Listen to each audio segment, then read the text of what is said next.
Going back to how Suzi was targeted, Taylor, what sort of things did they do to her? Well, she was sent many threats. She was also, her home was broken into many times. Items of hers were stolen, and her car was also tampered with. There was holes in her ceiling, and this was all to scare her and also psychologically really break down a person. And if you watch Person of Interest, her documentary, which is really a great documentary where she describes in depth what happened to her, it really puts things into perspective.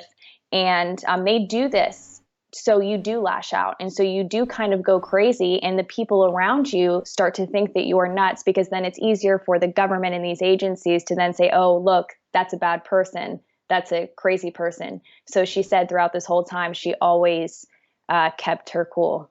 You know, it's really strange, Taylor, you mentioned that. Her personal story, when I went down to the magistrate's court, the first time I went down there and covered the Assange case, there were two guys there from the Press Association, and one of which was extremely rude to my girlfriend, which got my back up straight away. And the other guy, he didn't know anything about Julian Assange at all, and he was the one covering it. And the guy who basically shoved my girlfriend's camera out of her face like that, I ended up pretty much threatening him, and he ran off with his tail between his legs. And somebody very, very well known came up to me and said, Gordon, you need to be careful of that, because they will see that and they will do that on purpose. And I'm like, who's he talking about? And I now realise he was talking about people who were spies. And I remember down at the Ecuadorian embassy, there were spies there. They were hanging around. I remember people asking them, "Why are you a spy? Are you MI5?" And sure enough, they were there, and they were part of the group that were dragging Julian Assange out. It's just a personal story. Tell me how we can contact. Tell me how we can support Suzi, where we go, and what you're going to be doing next. What's the next steps for you?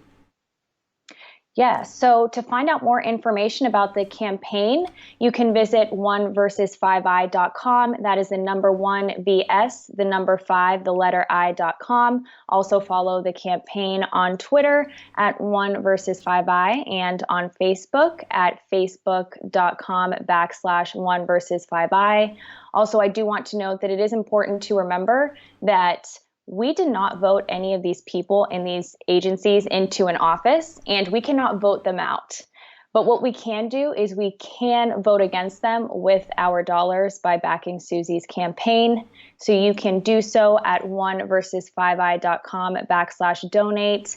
And then also, lastly, we do have a fantastic team of volunteers who have assembled on our Discord server to help promote the campaign.